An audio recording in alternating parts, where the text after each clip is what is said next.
بسم اللہ الرحمن الرحیم۔ یا نبی سلام علیکہ، یا رسول سلام علیکہ۔ عزیزان گرامی وقار، سرکار بغداد ان کی کرامات اپنی جگہ پر، لیکن ان کی زندگی کے کچھ اہم گوشے میں لے کر آج حاضر ہوں۔ آج ہمارے حالات کے اعتبار سے بھی ضرورت ہے اس کی۔ جب آپ پروان چڑھتے رہے اپنی ماں کی گود میں، بہت جلدی آپ کے والد گرامی کا انتقال ہو گیا۔ آپ سے خود پوچھا گیا تھا غوث پاک سے، آپ کی جوانی میں یا جب آپ کا شہرہ بغداد میں بہت ہو گیا تب پوچھا گیا تھا آپ کو اپنے ولی ہونے کا احساس کب ہوا؟ غوث پاک سے ہی پوچھا گیا تھا آپ کو کب پتا چلا اللہ نے آپ کو ولایت کا یہ مقام عطا کیا؟ آپ فرماتے ہیں جب میں 10 سال کا تھا، مدرسے جاتا تھا تو غیب سے ایک آواز آتی تھی، افصحوا فی المجالس لولی اللہ۔ غیب سے آواز آتی تھی، اے لوگوں مجلس میں جگہ چھوڑ دو، اللہ کا ولی آ رہا ہے۔ یہ آواز صرف میں نہیں، میرے استاد بھی سنتے، وہاں بیٹھے شاگرد بھی سنتے، اور سب کھڑے ہوتے تھے، جگہ دیتے تھے۔ غوث پاک فرماتے ہیں جب ہر بار مجھے یہ آواز آنے لگی تب مجھے احساس ہوا کہ اللہ تعالیٰ نے مجھے ولایت کا تاج پہنایا ہے۔ پھر آپ کو لہو و لعب میں، کھیل کود میں نہیں رکھا گیا۔ فرماتے ہیں ایک بار میں صرف ایک گائے کی پونچھ پکڑنے کی کوشش کر رہا تھا، گائے پلٹ گئی، فصیح عربی میں کہنے لگی الہذا خلقت ام بہذا امرت یا عبد القادر، اے عبد القادر کیا تجھے اسی کام کے لیے پیدا کیا گیا یا تجھے اللہ نے اس کام کا حکم دیا کہ میری پونچھ پکڑے؟ غوث پاک فرماتے ہیں میں چونک گیا کہ ایک جانور مجھ سے عربی میں بات کر رہا ہے۔ اور اس کے بعد وہ گائے خود کہنے لگی اے عبد القادر تجھے اللہ نے اپنی مخلوق کے لیے بنایا ہے، اپنے بندوں کو راہ راست پر لانے کے لیے۔ غوث پاک فرماتے ہیں اس کے بعد زندگی میں کبھی کھیل کود کی خواہش بھی نہیں آئی، کھیل کود کی خواہش بھی نہیں آئی، کبھی تصور بھی نہیں کیا۔ اور جب آپ جیلان سے نکل کر بغداد آئے، بغداد کے جو حالات تھے وہ آپ نے بہت قریب سے مشاہدہ کیا۔ میرے عزیزو آج کے جو حالات ہیں نا، آج کے جو حالات میں نے پڑھا اس سے بھی زیادہ ڈینجر حالات اس زمانے کے تھے۔ آج لوگ حالات کی شکایت کرتے ہیں، بہت سارے علماء مولانا ہم سے کہتے ہیں حالات اب صحیح نہیں ہیں، ویسے نہیں ہے پہلے۔ میں تمہیں غوث پاک کے حالات بتاتا ہوں، اس وقت سیاسی حالات کیا تھے۔ اس وقت سیاسی حالات اتنے خطرناک ہو چکے تھے، بغداد میں شیعوں نے اپنا گڑھ جمایا تھا، یہاں تک کہ ہر عالم پر، ہر واعظ پر، ہر امام مسجد پر پابندی تھی۔ سیدنا ابو بکر صدیق اور حضرت عمر کا کوئی نام نہیں لے سکتا تھا، کوڑے مارے جاتے تھے۔ شیخین کا اگر کسی نے نام لے لیا کسی عالم نے، کوڑے مارے جاتے تھے۔ خلیفہ واثق باللہ تک یہ تاریخ چلی بغداد میں، اور سلطنتیں ٹوٹ چکی تھیں۔ سیاسی حالات اس قدر خراب ہو چکے تھے، چھوٹی چھوٹی ٹکڑیوں میں بٹ چکے تھے مسلمان۔ مصر کی طرف دیکھیں تو فاطمی حکومت قائم ہو گئی تھی، وہ اپنے آپ کو فاطمی کہہ رہے تھے۔ بغداد میں عباسی خاندان حکومت کر رہا تھا، اور وہ بھی سمٹ کر کے صرف بغداد کے اطراف رہ گئی بس۔ پھر ترکی کی طرف دیکھیں تو سلجوکی خاندان تھا، ایک ایک ٹکڑا حکومت کر رہا تھا، اور یہی آپس میں دست بگریباں تھے، ایک دوسرے سے لڑ رہے تھے۔ اور پھر پلس اس پر ایسا کہ بازنطینی جو عیسائی تھے، صلیبی تھے، ان سلطنتوں کو آپس میں لڑا کر کے اس قدر شدت پیدا کر چکے تھے کہ بغداد والا مصر نہیں جا سکے، مصر والا ترکی نہ آ سکے۔ پھر ادھر بخارا، سمرقند، نیشاپور، یہ جو رشیا میں ہیں آج، ازبکستان وغیرہ میں، یہاں الگ ایک سلطنت قائم تھی، اور ہند میں الگ کفرستان تھا۔ سب جگہ الگ الگ حالات تھے، اور مسلمانوں کے لیے اس زمانے میں ایسے حالات ہو گئے جیسے لاک ڈاؤن ابھی کا سیم۔ میں آپ کو بتا دوں سچویشن لاک ڈاؤن میں کیا ہوا تھا معلوم ہے؟ یہ ہمارے طلبہ دیکھیں 8 مہینے سے بیٹھے ہوئے ہیں، مدارس میں نہیں گئے، حفظ قرآن کر رہے تھے، عالم دین بن رہے تھے، مدرسے بند ہیں نا، گھروں میں بیٹھے کچھ تو آوارہ گردی کر رہے ہیں۔ اسی طرح کالج کے بچے بھی، اسکول کے بچے بھی، سب چھوٹے ہوئے ہیں لاک ڈاؤن کی وجہ سے۔ سیم یہی سچویشن اس زمانے میں ہوئی۔ بغداد علمی مرکز تھا، کوفہ اور بصرہ علم کے مرکز تھے۔ آپسی رنجشوں کی وجہ سے بادشاہوں کی طلبہ ایک جگہ سے دوسری جگہ کا سفر نہیں کر سکتے تھے۔ بغداد کے سارے مدرسے بند پڑے ہوئے تھے، کیونکہ طلبہ آ نہیں سکتے۔ کہاں سے آئے تم؟ مصر سے آئے، واپس جاؤ، اس سلطنت میں کیا کر رہے ہو؟ اس طرح کی سختیاں۔ یہاں تک کہ یہی زمانہ ہے جب حسن بن صباح نام کا ایک ایسا منافق جس نے اس زمانے کے بادشاہوں کو خرید لیا اور کچھ لوگوں کو نشے کا خوگر بنایا، حشیشین وغیرہ آپ نے سنا ہو، صلاح الدین ایوبی کا زمانہ ہے یہ۔ غوث پاک سے صرف 4 سال بعد صلاح الدین ایوبی آئے، صرف 4 سال بعد۔ اس زمانے میں حسن بن صباح نے हजारों नौजवानों को नशे का आदी बना दिया था, हजारों नौजवान। और कैसा नशा, कोकेन, अफीम वगैरह सब तो लेकर के तो लोग होश में आ जाते हैं। वो ऐसा था कि उसने जो नशा दिखाया था, एक छोटे से कमरे में उनको रखता और उन्हें बताता कि ये दरख्त हैं, ये नहर है, ये महल है, ये हूर है, तो उसे वो जन्नत ही समझते थे। और फिर उस कमरे से बाहर निकालता उसको, तड़प तड़प के आदमी मर जाता कि मुझे मेरी जन्नत में वापस करो। वो जन्नत नहीं, कमरा होता था, लेकिन नशा उसे ऐसा कराया जाता था कि उस कमरे को वो जन्नत समझने लगता था। और उन नौजवानों से क्या कराया जाता था, उनको नशे का आदी बना करके बाहर निकाला जाता, उन्हें टारगेट दिया जाता, फलां मजलिस में जाओ, फलां खलीफा को कत्ल करो, फलां वजीर को मारो, फलां सिपाहियों को मारो, फलां आलिम दीन का कत्ल करो। और वो अपना टारगेट पूरा करके आते हैं, इसलिए कि उन्हें नशा चाहिए था। वो एक दिन 2 दिन से ज्यादा उस नशे के बगैर रह नहीं पाते हैं। वो अपना टारगेट करने के लिए अपनी जान भी जोखिम में डालते हैं। इस तरह के कई हमले खुलफा पर कराए हसन बिन सबा ने। और जानते हैं, मैंने आज तारीख देखी, हसन बिन सबा ने उलमाए अहले सुन्नत को, उस जमाने के 40,000 उलमा को कत्ल कराया। ये वो जमाना था जब बगदाद का हाल ये था कि नशा ज्यादा हो चुका था, इल्म दीन के मराकिज बंद हो रहे थे और उलमा बोलने में हिचकिचा रहे थे, डर रहे थे। और सल्तनतें आपस में एक दूसरे से टकरा रही थी। जो खलीफा बैठता वो निहायत ही अय्याश किस्म का खलीफा आता था। अक्सर खलीफा अय्याश आए, उनके हरीम में, उनके हरम खाने में, यानी उनके महल में 40-40 औरतें हुआ करती थीं, जिनके साथ वो वती करते, जिमा करते। जबकि वो मुसलमान खलीफा एक बादशाह के लिए, चाहे कोई भी हो, 4 से ज्यादा की इजाजत है, 40-40 कनीजाओं के साथ वो जिंदगी गुजार रहे होते हैं। उसमें ईसाई भी होती, यहूदी भी होती, सब किस्म की होती। ये खुलफा का हाल था। तुम क्या कह रहे हो हमारे जमाने को? अरे हालात बुरे हैं, हालात बुरे हैं। अभी और मैं बताऊं कितने बुरे हालात उस जमाने में थे। उलमा को कोड़े मारे जाते थे अगर बोले। अरे शेखैन का नाम लेने पर पाबंदी बगदाद में लग गई हो, इससे बड़ा और जुल्म क्या हो सकता है? सैयदना अबू बकर सिद्दीक, हजरत उमर का नाम लेने पर कोड़े मारने लगाए जाते। ऐसे हालात में शहंशाह बगदाद सैयदना अब्दुल कादिर जीलानी बगदाद आए हैं, जब आपकी उम्र सिर्फ 18 साल की थी। 18 साल की जवानी में आपने मुलाहिजा किया, हालात को देखा, तालीम हासिल की बड़े बड़े असातिज़ा से। आपके असातिज़ा फ़िक़्ह में अलग हैं, हदीस में अलग हैं, तफसीर में अलग हैं, इल्म कलाम में, कई उलूम व फ़नून पे आपने महारत हासिल की। उसके बाद हालात देख करके आपने क्या कहा, ये अब यहाँ से मैं हर एक आलिम दीन के लिए बशमूल मन मेरे लिए नसीहत समझता हूँ।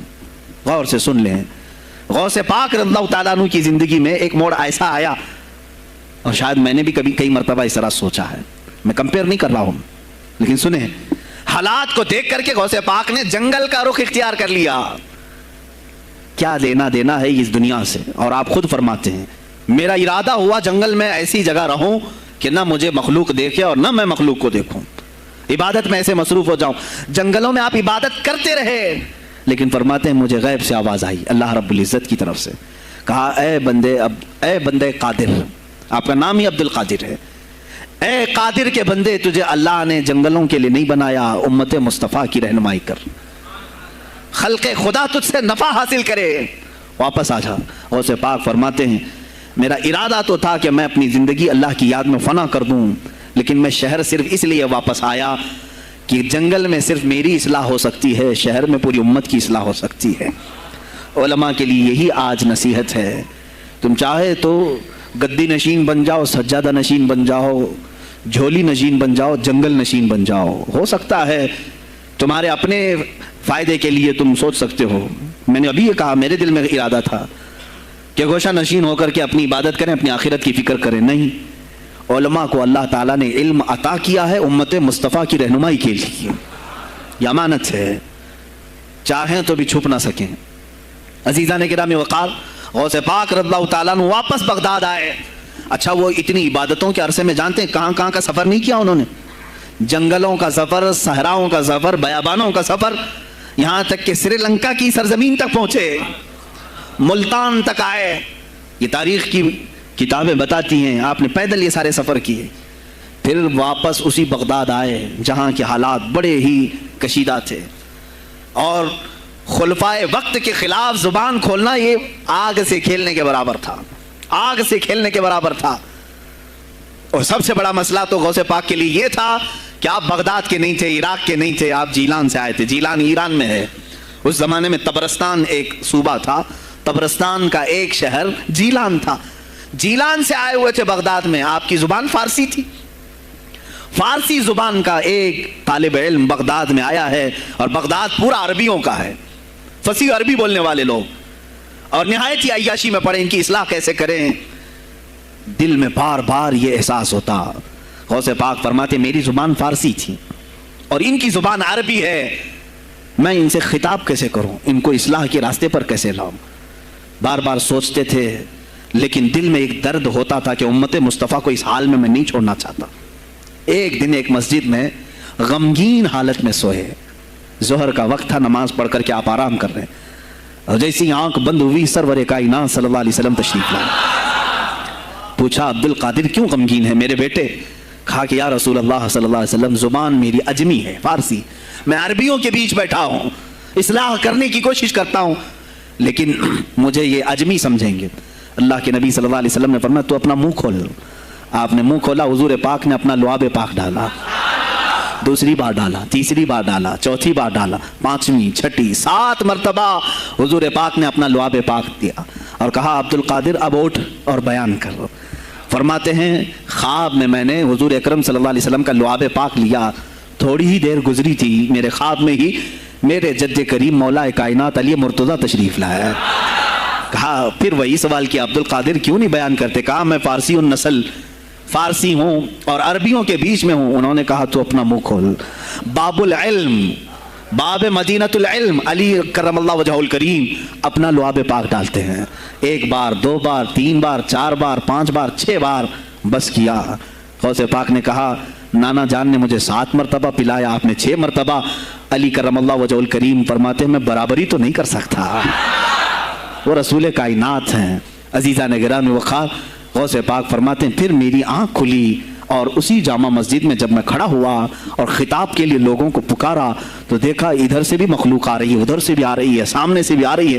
مجمع اتنا کثیر کہ تل دھرنے کی جگہ مسجد میں نہیں تھی، اور جب آپ کا خطاب ختم ہونے کو تھا لوگ اپنے کپڑے پھاڑنے لگے اور بے ہوش ہونے لگے۔ اتنی تیر بہدف کلمات تھے کہ سیدھے سینے میں پیوست ہو جاتے، دلوں میں اتر جاتے۔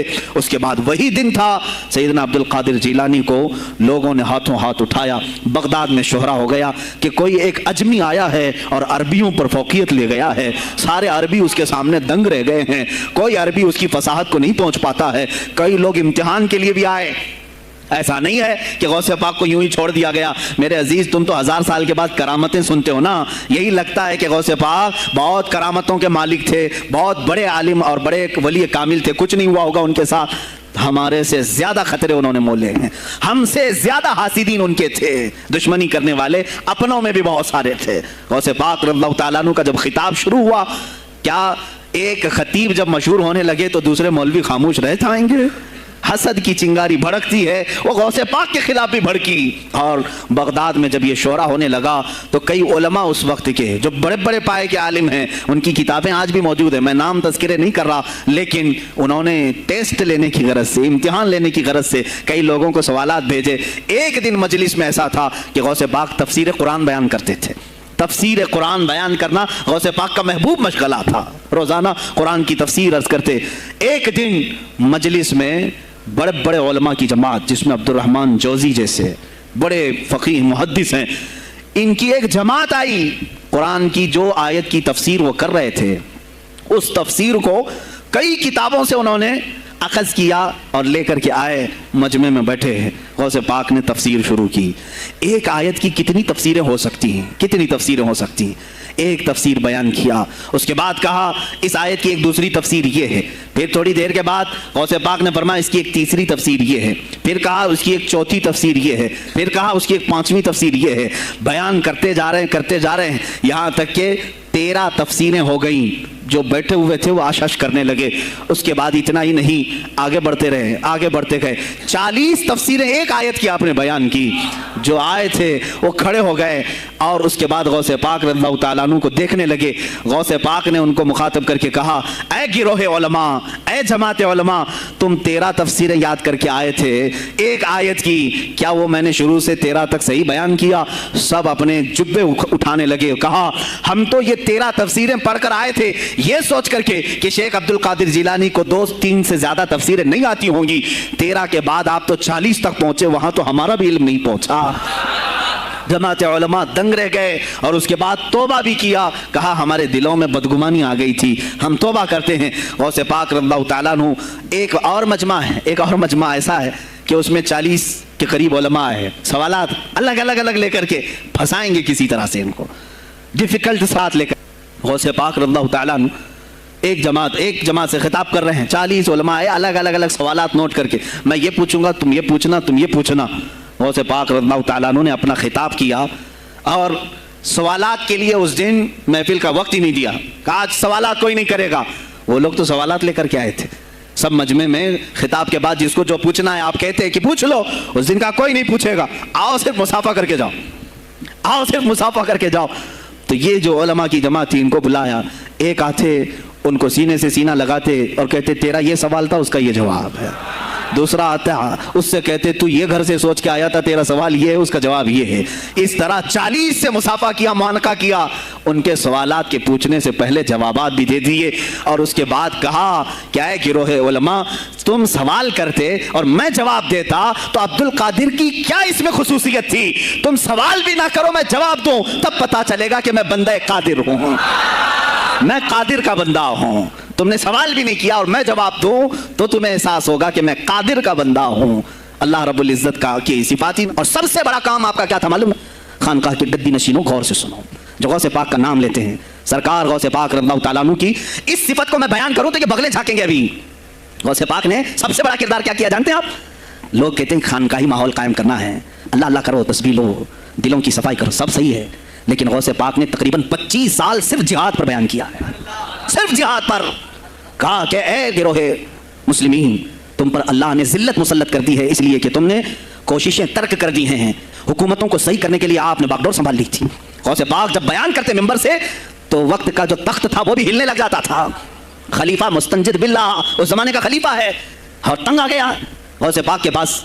जब वो बयान करते और उनकी अय्याशियां खोल खोल करके जिक्र करते तो लोगों में अब एहसास जागने लगा, कोई तो अल्लाह वाला आया है जो निज़ाम खुदाबंदी कायम करने की बात कर रहा है, निज़ाम मुस्तफ़ा कायम करने की बात कर रहा है। बगदाद के ये हालात जब होने लगे, मेरे अजीजों, सुल्तानुल औलिया गौसे पाक की ही शह पर जानते हैं सलाहुद्दीन अय्यूबी जैसा एक मर्द मुजाहिद पैदा हुआ है।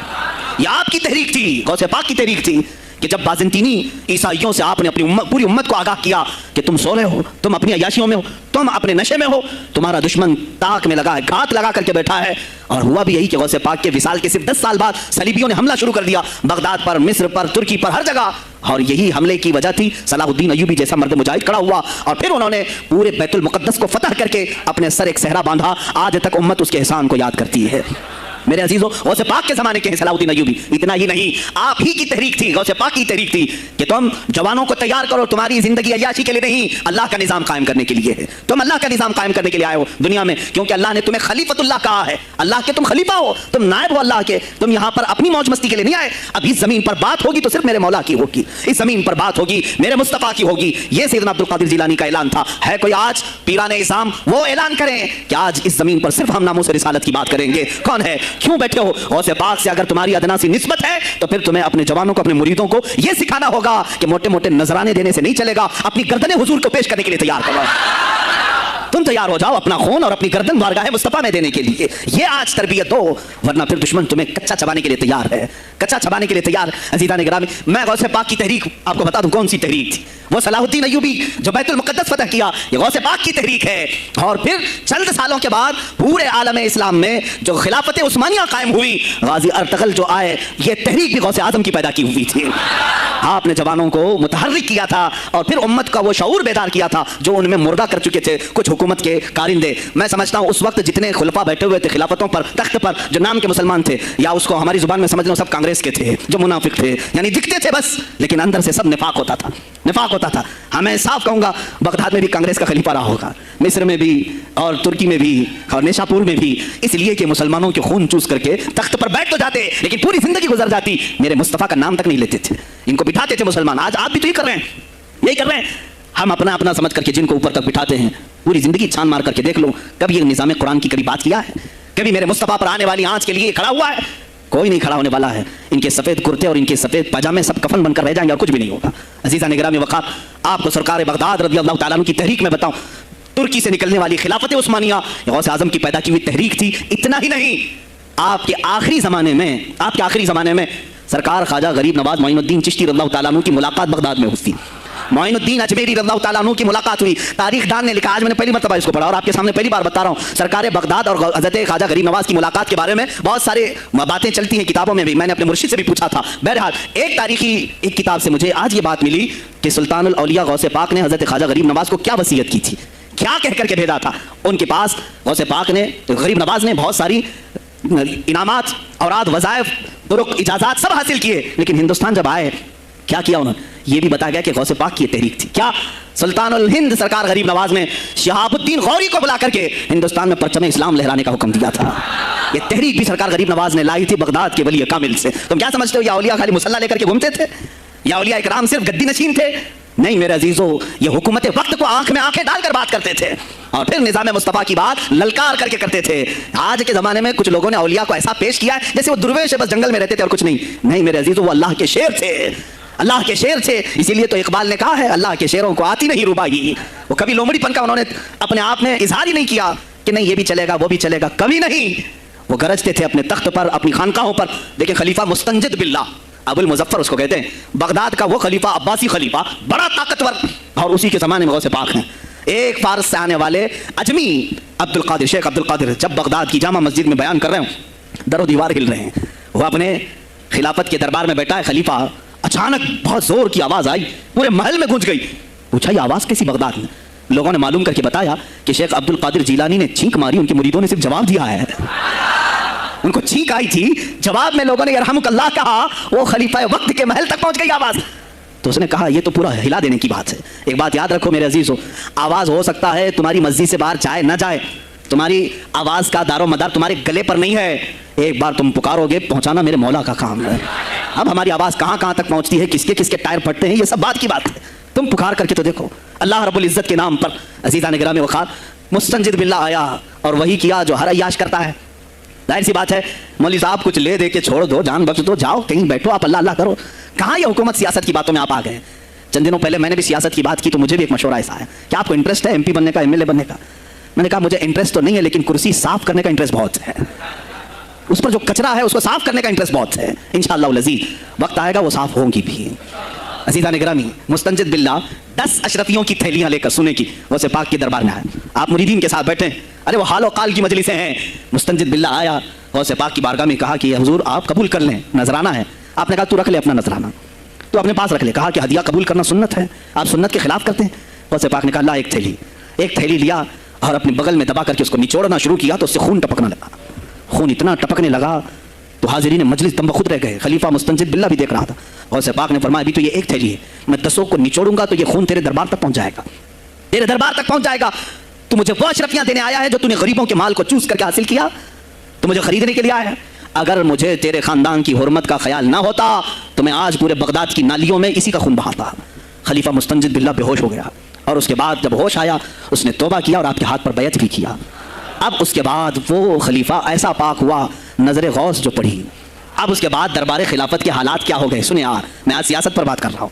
अब खलीफा मुस्तंजिद बिल्लाह का दिल जब साफ हुआ, 8 दिन के बाद वो हाजिर आया। कहा सुल्तानुल औलिया ए शेख अब्दुल कादिर जिलानी, आप हुक्म फरमाएं कहाँ किस तरह का गवर्नर रखना चाहिए, गवर्नर किस तरह का होना चाहिए। आपने गौसे पाक ने अपने खुलफा को हुक्म दिया कि लिस्ट बनाई जाए, इस्लामी सल्तनत में गवर्नर कौन होगा। लिस्ट बनी, कहा वो होगा जिसकी तहज्जुद कज़ा नहीं होती, वो गवर्नरी पर आएगा जो सुन्नत रसूल को हल्का नहीं समझता होगा, वो गवर्नरी पर आएगा जिसकी नमाजें कोई कज़ा बाकी ना रही हो, इसलिए कि जो अल्लाह का कर्जा बाकी रखेगा वो लोगों का भी माल खा जाएगा। आपने लिखाया नाम, खलीफा मुस्तंजिद बिल्लाह ने आपके इशारे पर गवर्नर पूरे तब्दील कर दिए। हर जगह पर ऐसे लोगों को रखा जो सरकार गौसे पाक के या तो मुरीद थे या खलीफा थे या शागिर्द थे, और उनके दिलों में अल्लाह का खौफ था, और वो पूरे बगदाद और आसपास की सल्तनतों को संभाले हुए थे। एक वक्त ऐसा आया कि वही चंद साल पहले जो बगदाद नशे में डूबा हुआ था, 10 सालों के बाद लोग कहने लगे कि आज बगदाद ऐसा लग रहा है जैसे उमर बिन खत्ताब का जमाना आ गया हो, उमर बिन खत्ताब का जमाना आया हो। तुमने तो गौसे पाक की 11वीं खाई है ना, इस्लाह हुकूमत उनसे नहीं सीखा, वो आए थे निजाम तब्दील करने के लिए। आज मैं उलमा से भी यही कहूंगा, तुम हक बात तो पहुंचाओ कौम तक। आज हालात ऐसे हैं मेरे अजीजों, डर और खौफ इनके सीनों पर तारी हुआ। किस बात से डरते हो? क्या तुमने अल्लाह की जात पर ईमान नहीं लाया? ये नहीं कहते हो मौत हयात अल्लाह के हाथ है, रिस्क अल्लाह के हाथ है, फिर डरते हो हुकूमत वक्त से क्यों? मुझे अभी चंद दिनों पहले एक मैसेज ये भी आया था कि हजरत आप तो पाकिस्तान के अल्लामा खादिम हुसैन की ताज़ियत पर बयान कर रहे हो, आप देख नहीं रहे यहाँ का माहौल कैसा है। अजीज़ान गिरामी, उस दिन मुझे अफसोस इस बात पर हुआ, सवाल पर, हाय अफसोस, इस कदर तुम्हारे ज़मीर मुर्दा हो गए, इस कदर तुम बुज़दिल हो गए, लाखों लोगों के दिलों में शमा इश्क़ मुस्तफ़ा जगाने वाले पर तुम्हारी ज़ुबान बंद है, तुम्हारी ज़ुबान बंद है। मैंने सिर्फ एक जुमला कहा, कोई फ़र्क नहीं पड़ता, मैं उस मुल्क में रह रहा हूँ जहाँ का प्राइम मिनिस्टर एक सुअर खबीस फ्रांस के सदर के लिए ट्वीट कर सकता है, तो मैं पड़ोसी मुल्क के किसी आशिक रसूल की ताज़ियत क्यों नहीं कर सकता? क्यों नहीं ताज़ियत कर सकता? अगर हिंदुस्तान की तख्त पर बैठने वाले को फ्रांस के सदर से कोई दिली इश्क है, मोहब्बत है, तुम उसकी माशूका हो या महबूबा हो, मुझे फर्क नहीं पड़ता, लेकिन इतना जरूर है आशिक रसूल मशरिक में हो, शुमाल में हो, जुनूब में हो, मगरिब में हो, जब उसकी रूह जाएगी तो हमारी भी रूह तड़पेगी। हमारी डोर बंधी हुई है मदीनतुर रसूल से। मेरे आका सल्लल्लाहु अलैहि वसल्लम की जो बात करेगा वो फिर किसी भी मुल्क का बाशिंदा हो। तुम कहते हो ताज़ियत के लिए, अरे मेरे अजीज, अगर मैं सामने होता तो उसके कदमों की खाक में अपने अमामे पर रखता।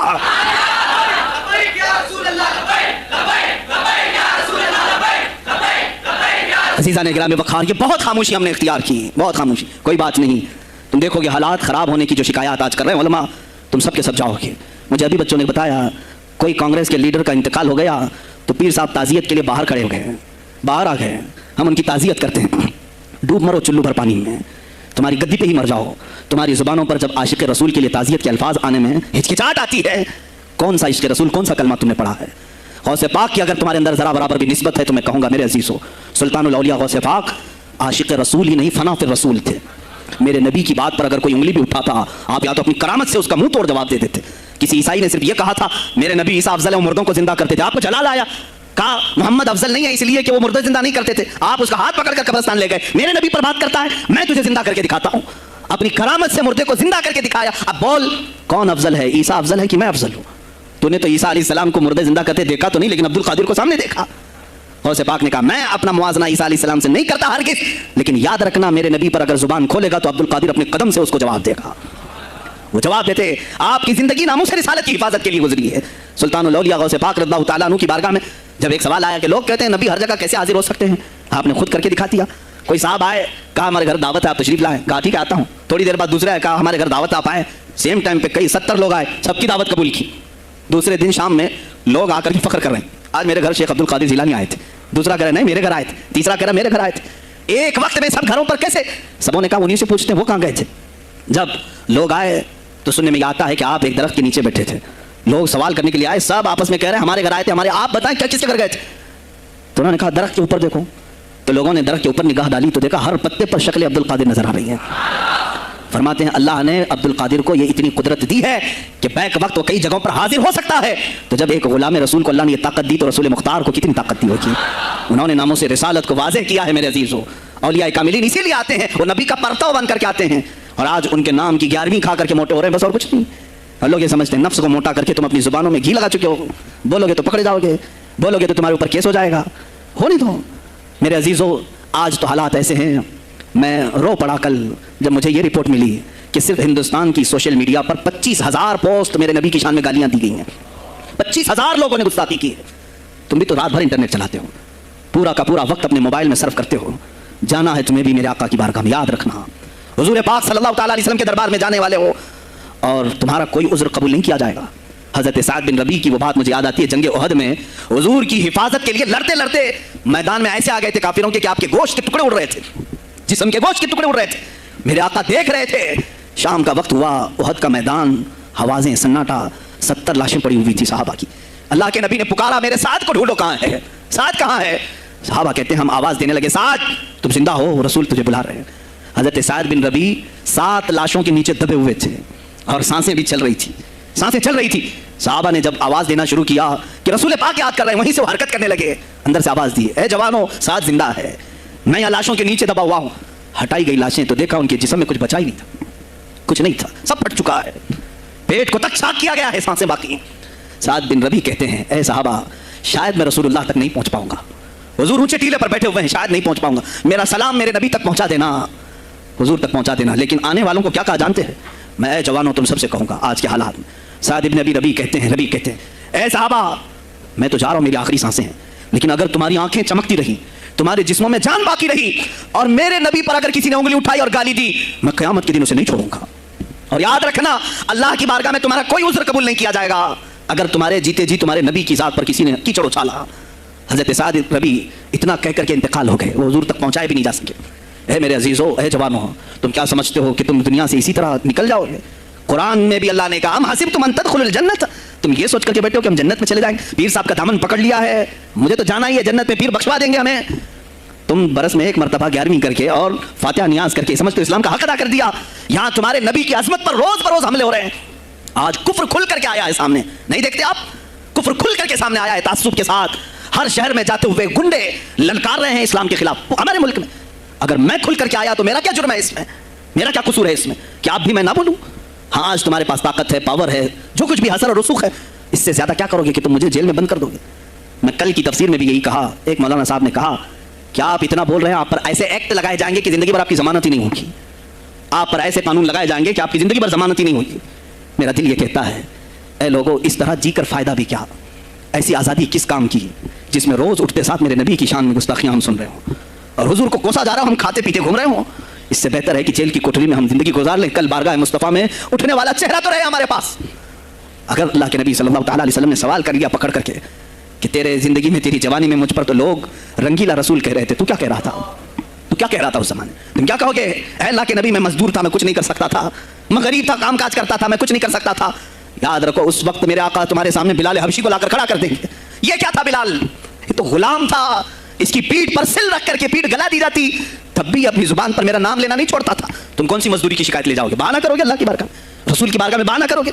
ऐ गिरोह उलमा, तुमको अल्लाह ने मिंबर दिए हैं खिताबत के लिए, अल्लाह ने अपने रसूल का मिंबर तुम्हें दिया है, इसलिए नहीं कि तुम हुकूमत की खुशामदी करो, तुम अपने वक्त के तागूती कुव्वतों की खुशामदी करो, इसलिए नहीं, बल्कि आज तुमसे कौम मुसाफा करके हाथ चूमती है सिर्फ इसलिए कि तुम्हारी जुबान पर नाम मुस्तफा है।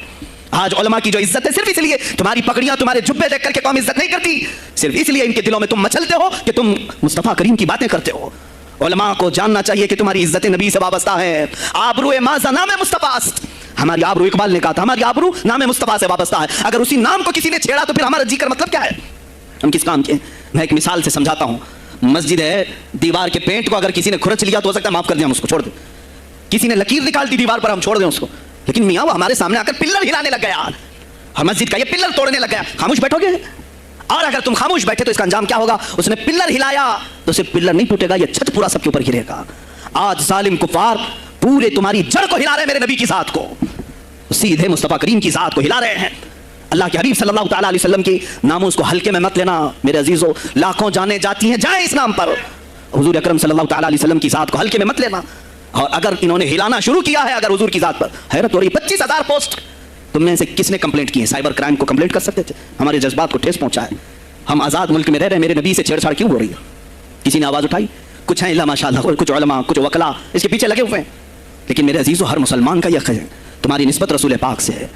अब इन्होंने हिलाना शुरू किया तो इंतजार करो, जिस दिन ये छत गिरेगी अजाब बनकर सब पीछे जाएंगे, सब उसमें गिरफ्तार होंगे इंशाअल्लाह अज़ीज़। हम मुहिम छेड़ेंगे, हम मुहिम छेड़ेंगे इस बात की। अगर आज तुम कसरत में हो तो इसका क्या मतलब, जो चाहे तुम कर लोगे। हम इतने गए गुजरे तो नहीं हैं कि हमारे नबी के ऊपर भी तुम चले जाओ। हाँ, हमें रौन दिया, हमें मार दिया, हमें कत्ल कर दिया, सब बर्दाश्त कर लिया, लेकिन अब इससे आगे नहीं बर्दाश्त करेंगे इंशाअल्लाह अज़ीज़। मैं आवाज़ देता हूँ इसी मिंबर से, ए गिरोह उलमा, ए जमात सूफिया, ए खानकाह के गद्दी नशीनों, बाहर आओ हुकूमत वक्त से एक मुतालबा ये करो, ए हुकूमत वक्त के तख्त पर बैठने वालों, हमारे हिंद में पार्लियामेंट में भी ऐसा कानून पास करो कि कोई मेरे नबी की ज़ात पर भौंके तो उसे मौत की सज़ा हो जाए। हम ये चाहते हैं। अगर इस कानून को तुम्हें लाने में कुछ जिंदगियों की जरूरत है तो ये फकीर हाजिर है और मेरे साथ भी कुछ तुम्हारे लिए हाजिर होंगे। ले लो हमारी जाने और एक कानून ऐसा बना दो ताकि क़यामत तक फिर यहाँ पर कोई ना भौंके मेरे नबी की ज़ात पर। तुम कानून सिर्फ मेरे नबी के लिए नहीं, तुम अपने देवी देवताओं के लिए बनाओ, शांति से रहो। हमने कभी तुम्हारे खिलाफ भौंका नहीं है, हमने कभी देवी देवताओं को छेड़ा नहीं है, اس لیے کہ اسلام اس کی اجازت نہیں دیتا. ہم گالی نہیں دیتے, ہم اسلام کی حقانیت سے بیان کرتے ہیں, لیکن خاموش رہنے کی یہ سزا ہمیں دی جا رہی ہے کہ ہمیں گالیاں دیتے دیتے یہ اب ہمارے نبی تک پہنچ گئے, ہماری ماں عائشہ صدیقہ تک پہنچ گئے, اور ہمارے تمام اکابرین اسلاف تک پہنچ گئے, اور 25 کروڑ کی تعداد میں خاموشی. یہ اچھی نہیں ہے میرے عزیزو, اچھی نہیں ہے. آج افسوس اسی بات کا ہے جن کو اللہ تعالیٰ نے اپنے نبی کی نیابت عطا کی ہے, وہ نائب رسول ہے یا کسی خانقاہ کے گدے نشین ہیں. تم یہ مت سمجھ لینا کہ تمہارے آبا و اجداد کمال کے تھے, بزرگان دین تھے, تم چھوٹے جاؤ گے. نہیں, سوال تو ہوگا, تمہیں سوال ہوگا, مجھ سے بھی ہوگا. میں یہ نہیں کہہ رہا ہوں کہ میں کوئی الگ ہوں, سوال ہوگا. آؤ سر جوڑ کر کے ہم اس سلسلے میں کوشش کریں. غوث پاک رضی اللہ تعالیٰ عنہ کا یہی میسج تھا. ہندوستان میں شہاب الدین غوری نے جو پرچم اسلام لہرایا, وہ آج تک اس کی دین ہے کہ مسلمان زندہ ہیں, مسلمان باقی. پوری دنیا میں نظام کو صحیح کرنے کے لیے آواز اٹھانا, یہ بھی اولیاء کاملین کی بات ہے, ان کی صفات ہے. صرف اپنی خانقاہ میں اللہ اللہ اور ذکر کرانا ہی ان کا کام نہیں تھا. وہ دلوں کو تو دھلتے ہی تھے, لیکن جو نظام سنبھال رہا ہوتا اس کی باغ ڈور کو بھی دھلتے تھے, اس کی بھی صفائی کرتے تھے. تو اللہ کا ڈر رکھنے والا کرسیوں پر آئے, جو کسی کا خون چوسنے والا نہ ہے. عزیزان گرامی اوقات, اپنے سیاسی شعور کو بھی بیدار کرو, سیاست کو سمجھو. تم کب تک استعمال ہوتے رہو گے؟ اب اس میں علماء کو بھی آنا چاہیے کہ ان کے سیاسی شعور کو بیدار کرے. تمہارے ساتھ آج جو کھیل کھیلا جا رہا ہے, تم ہر ایک کی جے وجے کرتے ہوئے ہر پارٹی کے پیچھے جاتے ہو. تم نے آج تک اپنا قائد نہیں ڈھونڈا, اپنا قائد نہیں ڈھونڈا. اور ان کو دیکھو, وہ کہتے ہیں کہ اگر پیٹرول 200 لیٹر بھی ہو جائے تو ہمارے قائد تو یہی ہیں, اس لیے کہ ہمارا ہم مذہب ہے, وہ ہمارے مذہب کی بات کرتا ہے. تمہارا کون ہے میرے عزیز؟ تم کسی پر متفق نہیں ہوتے, اور جو تمہارے لیڈر ہیں وہ کسی اور کے پلو میں چھپے ہوئے ہیں, ہاں کسی اور کی گود میں بیٹھے ہوئے ہیں. جا جا کر کے یہ سارے مسلمانوں کو کسی اور کے ہاں بیچ کر کے آتے ہیں. یہ سیاسی شعور بیدار کرو. مجھے معلوم ہے میری یہ باتوں کا سب سے زیادہ ایکشن کون لے گا, مجھے معلوم ہے. سب سے زیادہ کس کو کھلبلی مچے گی وہ بھی مجھے معلوم ہے. اس لیے کہ میں ان سیکولر پارٹیوں کے بارے میں بول رہا ہوں جو چہرہ سیکولر بتا کر کے ہم آپ سب کے ووٹ لے کر کے چلے جاتے ہیں, اور پھر مجھے بتاؤ جن کو تم اپنا مسیحا سمجھ کر کے ان کے پیچھے جے جے کرتے گھومتے رہتے ہو, تمہارے مذہب پر آج کیا حملے نہیں ہوئے ہیں, کیا نہیں ہوئے؟ کشمیر آج تک جل رہا ہے. کہاں یہ کانگریس کیوں نہیں بات کرتی ہے جو پورے مسلمانوں کی مسیحا ہے؟ کہاں ہے وہ سماجوادی, وہ BSP, فلاں فلاں فلاں جو پارٹیاں جن میں سب مسلمان جاتے ہیں؟ کیا ان کو اتنا بھی شعور نہیں کہ وہ پارلیمنٹ میں اس کے خلاف بات کریں, کہیں کہ یہ مسلمانوں کے ساتھ ظلم ہو رہا ہے, ہم ان کے ووٹ لیتے ہیں؟ نہیں بات کریں گے. یہ صرف اور صرف تمہیں استعمال کرتے ہیں, اور انہیں معلوم بھی ہے ہم نے ان سب کو خریدا ہے, ان کے لیڈروں کے منہ میں اپنی زبان رکھی ہوئی. یہ کوئی بولے گا نہیں, انہیں معلوم ہے. تمہیں یہ اندازہ نہیں میرے عزیزو. آج میں بولوں تو لوگوں کو تکلیف ہوگی. کشمیر کے ایسے حالات ہیں, رو رہے ہیں وہاں پر. ایک مولانا ہے, مسجد کے امام ہیں, انہوں نے کہا, باضابطہ حلفیہ کہا نوجوان میرے پاس نماز کے لیے آتا تھا, اس نے یہ کہا کہ حضرت کیا سوسائڈ کرنے کی اجازت ہے؟ کہا کیوں؟ کہا میرے گھر میں کچھ لوگ داخل ہوئے, میں ان کا نام ذکر نہیں کر رہا ہوں, کچھ لوگ داخل ہوئے, مجھے ہاتھ باندھ کر کے کھڑا کیا, میری ماں اور میری بہن کو ننگا کیا, میرے سامنے کپڑے اتارے اور ان کی عزت لوٹی, اور اس کے بعد مجھے ہاتھ کھول کر کے چھوڑ دیا. مجھے بتائیں اس کے بعد بھی جینے کا کوئی مقصد رہتا ہے؟ مجھے بتائیں اس کے بعد بھی جینے کا کوئی حاصل ہے؟ یہ سب تمہارے ساتھ بھی ہوگا. جہاں میجورٹی ان کی مسلمانوں کی تھی وہاں یہ ننگا ناچ کر کے دکھایا ہے, تو یہاں تو تم بہت قلت میں ہو. تمہارے ساتھ بہت کچھ ہو سکتے ہیں اب بھی اگر خاموش رہے. اسی لیے میں بار بار کہتا ہوں, اٹھو, وہ گھر نہ حشر نہ ہوگا پھر کبھی, دوڑو کہ زمانہ چال اپنی چل گیا. تم اپنی سیاست کو منتخب کرو, تم اپنی قیادت کو منتخب کرو, اور اگر ابھی بھی سیاسی لاشعوری کی زندگی گزارتے رہو گے, لقمے بنتے چلے جاؤ گے, یہ کھاتے چلے جائیں گے. بات میں سلطان الاولیاء غوث پاک کی کر رہا تھا, لیکن مجھے یہ حالات پر گفتگو ضرور کرنی ہے, اس لیے کہ مجھے معلوم نہیں ہے کہ میری زبان پر کب تالے لگائے جائیں گے یا میری گردن پر کب چھری پھیری جائے گی, مجھے اس کا اندازہ نہیں. لیکن اے مسلمانوں, تم میری ذات سے الجھتے ہو تو الجھ جاؤ, مجھے اگر بلیم کرتے ہو, تانے مارتے ہو تو مار لو. چند دنوں کی بات ہے, جب تک میری سانسیں چل رہی ہیں تب تک مجھے گالیاں دو گے, لیکن جس دن میں بھی دنیا سے جاؤں گا اس دن تم ہماری باتیں یاد رکھو گے, اس دن یاد کرو گے. مجھے اپنے بچوں کو یہی بتانا ہے کہ اب وہ دور آیا ہے جہاں ممبروں سے بھی بولنے میں اب گھبراہٹ ہے. لوگ اپنے خوف کے مارے ایسے ہیں کہ اپنی روزی روٹی کے چکر میں میرے مصطفیٰ کی گالیاں سننا برداشت کر رہے ہیں. دیتا ہے دینے دو نا, ہمارا کیا بگڑتا ہے؟ اس پوزیشن میں تم آئے ہو آج, تمہارا امام جب اتنا بزدل ہے تو تمہارے دلوں میں کون سا ایمان باقی رہ جائے گا؟ اس لیے شعور پیدا کرو. اگر اولیاء کی نسبت تمہارے دل میں ذرا برابر بھی باقی ہے تو اٹھو میرے عزیزو. آپ قیامت کے دن جواب دہ ہوں گے میرے نبی صلی اللہ تعالیٰ علیہ وسلم کی عظمت پر. آج جو حملے ہو رہے ہیں یہ ہماری زندگی کا سب سے بڑا ایشو ہے. آج مطالبہ کرو, مانگو تو کس چیز کو مانگو؟ بس یہ ہے کہ میری نبی کی عزت سلامت رہے, مجھے دنیا میں اور کچھ نہیں چاہیے. اتنا مطالبہ تو کر سکتے ہو, اتنا مطالبہ کرو, اور پھر دیکھو میرے مصطفیٰ کی طرف سے انعام کیا ملے گا, اللہ کی طرف سے انعام کیا ملے گا. ارے وہ مرد قلندر جو پاکستان میں ابھی شہید ہوا, کس بات کا اعلان کرتا تھا, کس کو پکارتا تھا, کس کو للکارتا تھا؟ صرف یہی تو بات کرتا تھا کہ تاجدار ختم نبوت, اور میدان میں معذوری کے ساتھ بھی آ کر کہتا تھا لبیک یا رسول اللہ, اے اللہ کے رسول میں حاضر ہوں, اپنی جان لے کر آیا ہوں. اور تم یاد رکھنا تمہاری ٹانگیں تو سلامت ہے, کل بروز قیامت ہو سکتا ہے تمہارا سامنا اس خادم حسین سے ہو, تمہاری ٹانگیں دیکھ کر کے پوچھی جائیں گی. معذور ہونے کے بعد جب کوئی میدان میں میرے نبی کی عظمت پر پہرا دینے کے لیے آ سکتا ہے تو تم نے اپنی ٹانگیں کس کام کے لیے رکھی تھی؟ میرے عزیزوں, میں نے जितनी ताकत मुझे अल्लाह ने दी मैं बोल रहा हूँ, अब इसके बाद का महाज तुम्हें संभालना है, आगे की हमारी फिक्रों को तुम्हें ले जाना है। शायद उस ज़माने में हम जी रहे हैं जहाँ इतनी आज़ादी नहीं होगी, छोटी सी बात को आज बहुत बड़ा बना करके उसे ख़त्म किया जाता है। लेकिन मुझे अंदाज़ा है इस बात का, हिंदुस्तान की आज़ादी में भी मेरे अकाबिरीन में 30,000 उलमा ने अपनी जानें दी हैं। कश्मीर से लेकर दिल्ली तक हर दरख्त पर एक आलिम की लाश लटकी हुई थी, उनकी जानें, उनकी कुर्बानियाँ रायगा नहीं गई। 70 साल से हम मज़े ले रहे हैं, उनकी कुर्बानियाँ हैं। अल्लामा फजल हक खैराबादी को अंडमान निकोबार पूरी ज़िंदगी के लिए कैद करके ख़त्म कर दिया गया, मज़ार भी वहीं पर है आज। तो आज मुझे अंदाज़ा है अगर मैंने इस बात की शुरुआत की है, हो सकता है ये जो कुछ भी हमारे साथ करें, लेकिन मुझे मेरे रब्ब ज़ुल जलाल की ज़ात पर यकीन है। मैं यही कहूँगा, ऐ अल्लाह, अगर हमारे मुक़द्दर में शहादत है तो इससे बेहतर कोई और मौत है नहीं। ऐ रब्ब ज़ुल जलाल, इस हालत में दुनिया से उठा जब तू हमसे राज़ी हो। अगर तूने हमारे लिए एक लम्हे के लिए भी नाराज़ी है, मौला फिर हमें मोहलत दे दे कि तुझे राज़ी करके जाए, तुझे राज़ी करके जाए। मेरे मुस्तफ़ा सल्लल्लाहु ताला अलैहि वसल्लम को कब्र में हमें देखना है, इसलिए हम कब्र में जा रहे हैं, लेकिन इस हाल में दुनिया से जाएं कि उनकी अज़मत पर कुछ बोल तो सकें, उनकी नामोस पर कुछ कर तो सकें। अज़ीज़ान गिरामी, सुल्तानुल औलिया शहंशाह बगदाद रज़ी अल्लाह ताला अन्हु की ज़ात पर जो उनकी करामात हैं, वो सारी चीज़ें फिर कभी मैं जिक्र करूँगा। आज इसी पर मैं इख्तिताम करता हूँ। इसी पर जियो और इसी पर मरो। उन्हें जाना, उन्हें माना, न रखा गैर से खा। लिल्लाहिल हम्द, मैं दुनिया से मुसलमान गया, आज ले उनकी पनाह, आज मदद मांग उनसे फिर न। इसलिए कि रसूल पाक सल्लल्लाहु ताला अलैहि वसल्लम के सिवा कोई उस क़यामत के मैदान में तुम्हारा दस्तगीर नहीं है। जब तक वो तेरी सिफारिश ना करें, अल्लाह भी तुझसे कलाम करने वाला नहीं है। जब इमाम अहले सुन्नत ने यहाँ तक कह दिया, खलील व नजी मसीह व सफ़ी सभी से कहीं ना बनी, ये बेखबरी की खल्क फिरी कहाँ से कहाँ तुम्हारे लिए, रसूल पाक ही के लिए, तुम वहाँ पर भी उठाए जाओगे। व्यूअर्स, इसी तरह की इम्पोर्टेंट और इस्लामिक इन्फॉर्मेशन हासिल करने के लिए सुन्नी इस्लामिक फैक्ट्स चैनल को लाइक, शेयर और सब्सक्राइब कीजिए और अपने दोस्तों में शेयर कीजिए और बेल बटन को ज़रूर दबाएं ताकि आपको हमारी सभी वीडियोज़ मिलती रहे।